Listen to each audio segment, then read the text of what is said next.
Nathan Cross went white as Arizona desert sand when he read the letterhead on that eviction notice. His hands actually shook. I could see it from across the conference room table. Same table where he'd fired me 3 years earlier, telling me I was redundant and resistant to change. "This can't be legal," his nephew Austin stammered, grabbing the paper. Kid was 37 now, still looked like he'd never worked a real day in his life. This has to be harassment or something. I just sat there watching both of them realize that their landlord, the guy who owned their building, controlled their lease, held their business future in his hands, was the same Thomas Patterson they'd tossed out like yesterday's garbage. The name's Tom, by the way. I'm 55 now, been around the block more times than I care to count. 20 years in the Navy as an electrical systems specialist, then 19 years at Apex Manufacturing Corp. Until they decided my experience wasn't worth keeping around. Let me back up and tell you how we got here. This whole thing started in 2004 when I joined Apex Manufacturing down in Phoenix. Fresh out of my Navy service, looking to build something stable for my family. Company was small then. Maybe 12 people total, working out of a cramped office space on Industrial Boulevard. Nothing fancy, but Nathan seemed like a straight shooter back then. I came in as their senior electrical engineer. 2 decades in the Navy taught me everything about complex electrical systems, from submarine power grids to aircraft carrier automation controls. Apex needed someone who could handle their industrial automation projects, and their previous guy had left the wiring looking like spaghetti. First week on the job, I pulled an all-nighter fixing a $50,000 manufacturing line that had been down for 2 weeks. Problem was in the PLC programming. Previous engineer had crossed some input signals that were causing the whole system to fault out every few hours. Took me 14 hours of troubleshooting, but I got it running smooth as butter by morning. Nathan was impressed. Said I was exactly what they needed. Even gave me a nice bonus that Christmas, enough for Sarah and me to finally replace our old washing machine. Those early years were good ones. Company grew steady, adding new clients, expanding into bigger projects. I was right there in the middle of it, designing electrical systems for manufacturing plants across the Southwest. Food processing facilities, pharmaceutical labs, even some defense contractors when my Navy clearance came in handy. By 2010, we had moved into a proper office building on 32nd Street. 3 floors, about 40 employees. I had my own office, small team of junior engineers reporting to me. Even got my motorcycle parking spot right up front. Nathan knew I rode my old Harley to work every day, rain or shine. The work kept getting more complex, more challenging.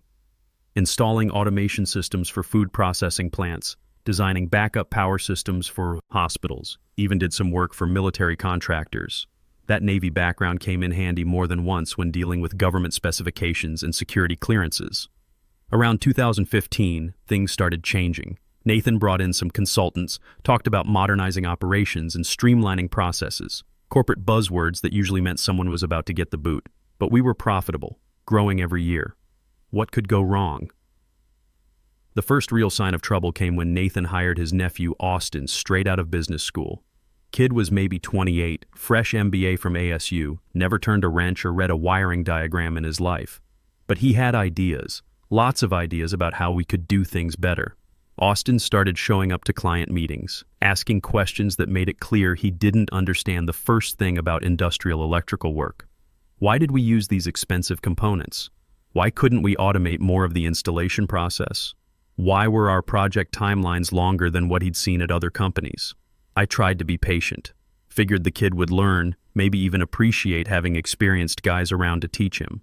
Started including him in project reviews, explaining why we used certain components, walking him through job sites so he could see how our systems actually worked. Big mistake. Instead of being grateful for the mentoring, Austin started questioning everything I did. He'd sit in client meetings with his laptop, pulling up cheaper alternative components on supplier websites, suggesting we could cut costs by 20% if we just thought outside the box. Kid didn't understand that engineering isn't about cutting corners. When you're designing electrical systems for a pharmaceutical manufacturing plant, reliability matters more than price. When you're installing automation controls for a food processing facility that runs 24/7, you better get it right the first time. One system failure could cost them millions in lost production. But Austin saw every specification as an opportunity to optimize and innovate, started pushing for cheaper components, shorter testing periods, faster installation schedules. I'd push back, explain why these things mattered, show him examples of what happens when you cut too many corners. He'd nod and smile, then go straight to Nathan with concerns about my resistance to change. By 2020, the writing was on the wall. Austin was handling more client relationships, sitting in on strategic planning meetings, even getting copied on emails that used to come directly to me. Meanwhile, I'm still the one actually designing the systems, solving the technical problems, and cleaning up the messes when his optimizations didn't work out. The final straw came in early 2023. We had landed a huge contract with a pharmaceutical manufacturing facility. $2.3 million job, biggest single project in company history. I had spent 4 months working with their engineering team, designing a custom automation system that would meet all their FDA requirements and clean room standards. The electrical specs alone were 47 pages long. Every component had to be rated for pharmaceutical environments. Every connection had to be documented for regulatory compliance. Every backup system needed triple redundancy. This wasn't the kind of job where you could substitute cheaper parts and hope nobody noticed. Austin convinced Nathan to let him take the lead on project implementation. Kid wanted to make his mark, show everyone he could handle the big jobs. Fine by me, as long as he didn't mess with the technical specifications I had spent months perfecting. 2 weeks into the installation, everything went sideways. Austin had decided to substitute some cheaper control modules, saved the company about $8,000, he bragged to Nathan. Problem was, these new components weren't rated for clean room environments, and they started throwing fault codes within 48 hours of going live. The client was furious, threatened to cancel the entire contract, maybe even sue for damages. Their production line was down, costing them $50,000 per day in lost manufacturing. The FDA was asking questions about their system validation documentation. I had to work 3 straight days, barely sleeping, living on coffee and determination to redesign the control system around the components Austin had ordered. Pulled every favor I had with suppliers to get rush delivery on replacement parts. Got it working, but it was a Band-Aid solution that would need constant monitoring. You'd think this would be Austin's wake-up call, right? Maybe some humility, recognition that experience matters in this business? Nope. Nathan called me into his office the following Monday morning. Lisa Martinez from HR was there too, sitting in the corner with a legal pad and that sympathetic expression they teach in business school. "Tom," Nathan said, "we need to talk about your future here at Apex." I knew what was coming, but I let him go through his little speech anyway. Company was evolving. They needed people who could adapt to new methodologies. Maybe it was time for me to explore new opportunities. All the corporate doublespeak for "you're fired, old man." The real kicker? They were eliminating my position to reduce redundancy in the engineering department. Austin would be taking over my responsibilities, along with his business development role. One person doing 2 jobs, saving the company money. They offered me 2 weeks severance pay, 2 weeks after 19 years of service. After countless weekends spent fixing emergencies, after building their reputation one successful project at a time, after training half their current staff. I didn't argue, didn't make a scene, just nodded, packed up my office, my Navy commendation letters, family photos, the coffee mug Emma had made me in middle school pottery class, and walked out to my Harley in the parking lot. Sarah was waiting when I got home. I'd called her from the parking lot, voice probably shaking more than I'd like to admit. We sat at the kitchen table, both of us wondering how we were going to make the mortgage payment next month. Emma was starting her senior year at Arizona State, and we'd been counting on my steady paycheck to cover her tuition. "We'll figure it out," Sarah said, reaching across to squeeze my hand. 26 years of marriage, and she still believed in us. "You're the smartest engineer I know. Someone's going to be lucky to have you." The next few months were rough. Job market for 55-year-old engineers isn't exactly booming, especially when your former employer isn't enthusiastic about providing references. I picked up some consulting work, fixed a few industrial systems for smaller companies, anything to keep the bills paid. That's when I started noticing things about Apex that I'd been too busy to see before. Walking past their building one afternoon, I'd been meeting with a potential client nearby. I saw a for sale sign that hadn't been there the week before. The property management company was looking to sell the entire building, 45,000 square feet of office and light industrial space, sitting on 3 acres right in the heart of Phoenix's manufacturing district. I called the listing agent that evening, more out of curiosity than anything else. Asked about the price, the terms, the current lease situation. The building was listed at $3.2 million. Apex was the primary tenant, locked into a 10-year lease they had signed back in 2018. Pretty sweet deal they'd negotiated. Below market rates, minimal annual increases. Landlord even covered some of their build-out costs. But here's where it got interesting. I asked for a copy of the lease agreement, public record once you know where to look, and spent that weekend reading every line of fine print. There it was, buried in Section 12, subsection C, a clause that allowed the landlord to terminate the lease with 90 days' notice if the property was sold to a new owner who intended to substantially renovate or repurpose the facility. I spent the next week crunching numbers, between my 401k that I could roll over, Sarah's inheritance from her father that we'd been saving for retirement, and an SBA loan I could qualify for based on the rental income. The math was tight, but it worked. The property management company was motivated to sell. Building was from the 1980s, needed electrical updates, and they wanted to cash out for newer properties. We could close in 6 weeks if I moved fast. I didn't tell anyone about my plan. Not Sarah, not Emma, definitely not anyone who might have connections to Apex. I was going to buy my former employer's building. And then, I was going to evict them. The closing happened on a Tuesday morning in late October 2023. I sat in that sterile conference room at the title company, signing paper after paper, officially becoming the owner of 45,000 square feet of prime Phoenix industrial real estate. The same building where I'd spent 19 years of my life, where I'd built systems that were still running perfectly, where Nathan and Austin had no idea their fate was being sealed by their former redundant employee. Sarah came with me to the closing. She'd been skeptical at first when I finally told her the plan, worried about the financial risk. But when I showed her the numbers, the rental income, the building's appreciation potential, the tax advantages, she understood. My wife had watched me get kicked around by corporate politics for too long. She was ready to see me fight back. "You sure about this?" she asked as we walked out of the title company, keys to the building in my pocket. Never been more sure of anything in my life. The property management company handled everything initially. I stayed completely behind the scenes, just another investor collecting rent checks. Nathan and Austin had no idea who their new landlord was. As far as they knew, some investment group from California had bought the building, which wasn't entirely untrue since I'd set up an LLC for the purchase. For 3 months, I played the part of the invisible owner.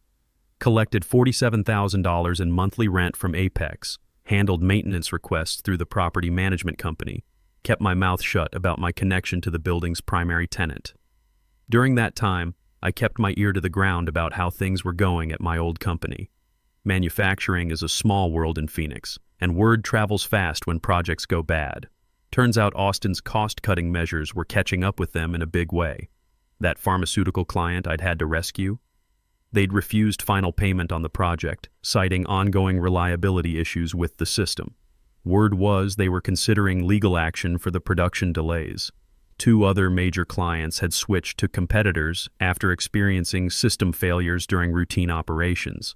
Equipment I'd originally specified would have run for decades without problems, but Austin's cheaper substitutions were failing within months of installation.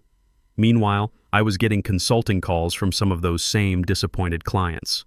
Word had gotten out that I was available for freelance work, and suddenly everyone wanted the guy who used to handle Apex's technical problems. I was charging $150 per hour for troubleshooting work that I used to do as part of my regular salary. One job in particular stands out. Remember that food processing plant where I'd installed the automation system back in 2019? System had been running flawlessly for 4 years, then suddenly started having intermittent faults. They called Apex first. Austin sent out one of the junior engineers who couldn't figure out the problem. They called me next. Took me about 20 minutes to diagnose the issue. One of the temperature sensors had drifted out of calibration. Simple fix, but you had to know the system well enough to recognize the symptoms. Charged them $300 for 2 hours of work, including drive time. They were so grateful they asked me to bid on their expansion project. Austin's response when he found out? He called the client and accused me of poaching their business. Professional jealousy at its finest. By February 2024, I had made my decision. Time to play the ace I'd been holding for 4 months. I drafted the lease termination notice myself, working with the same real estate attorney who had handled the building purchase. 90 days notice, exactly as specified in the lease agreement. Reason for termination: substantial renovation and repurposing of the facility. Which wasn't a lie. I did have genuine plans to renovate the building. The electrical system was from the 1980s and needed updating. Ironic, considering I'd been recommending those same upgrades for years when I worked there. Nathan had always said they were too expensive.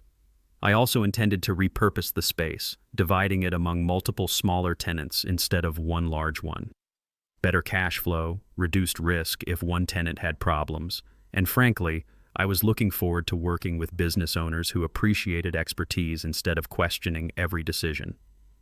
The letter went out on a Friday afternoon, certified mail, return receipt requested. I made sure to be having coffee at the diner across the street on Monday morning when Nathan and Austin arrived for work. Nathan read it first. I watched through the window as his expression changed from confusion to concern to something that looked like panic. Then he called Austin over, showed him the letter. Kid's reaction was even better. Started pacing around the conference room, waving his arms, probably explaining to his uncle how this couldn't be legal. They called an emergency meeting with their attorney that same afternoon. I knew because Lisa from HR sent out a company-wide email about unexpected facility challenges and the need to explore alternative workspace solutions. The next 2 weeks were pure entertainment. Nathan tried calling the property management company, demanding to know who had bought the building. Privacy laws meant they couldn't reveal the owner's identity, but I could see the frustration building. Austin started looking at other office spaces, quickly discovering that comparable facilities in the area were going to cost them 40% more than their current below-market lease. The sweet deal Nathan had negotiated back in 2018 was about to become a very expensive lesson in karma. They tried to negotiate, offered to pay higher rent, longer lease terms, even some upfront cash to secure a new agreement with the mysterious new owner. The property management company dutifully passed along these offers, and I dutifully declined each one. Finally, about 3 weeks after the initial notice, Nathan figured it out. I was having lunch at my usual spot downtown when my phone rang.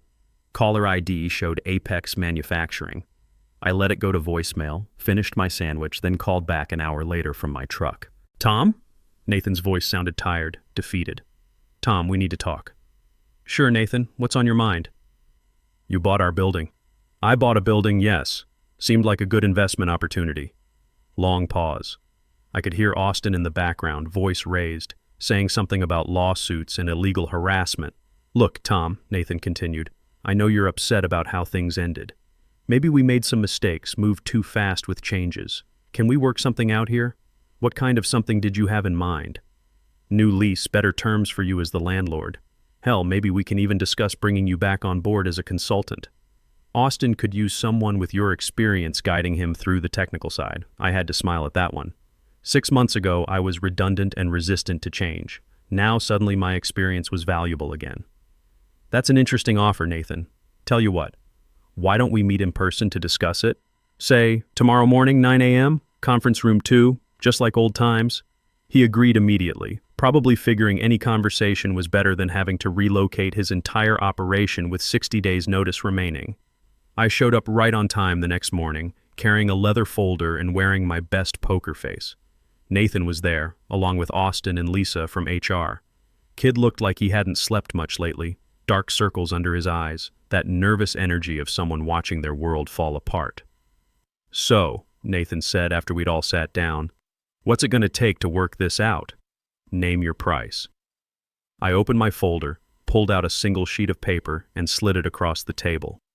It was the lease termination notice, with my signature clearly visible at the bottom. Thomas Patterson, property owner. "That's what it's going to take," I said quietly. Austin exploded first, started yelling about harassment and wrongful termination lawsuits and how they'd fight this in court until I was bankrupt. Nathan just sat there, staring at the paper, finally understanding the complete scope of what was happening. "You can try to fight it in court," I said when Austin ran out of steam.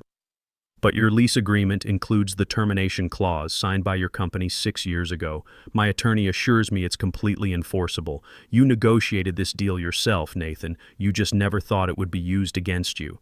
This is revenge," Austin said, voice shaking. "Pure and simple revenge." "No," I replied, standing up and collecting my folder. Revenge would have been telling that pharmaceutical client about all the other corners you cut on their project. Revenge would have been sharing your quality control problems with every potential customer in Phoenix. This is just business. I headed for the door, then turned back for one final comment. Oh, and Austin? Next time you fire someone with 19 years of experience, you might want to make sure they can't afford to buy your building. The eviction was final 60 days later. Apex managed to find temporary space in an industrial park on the other side of town, paying nearly double their previous rent for a facility half the size.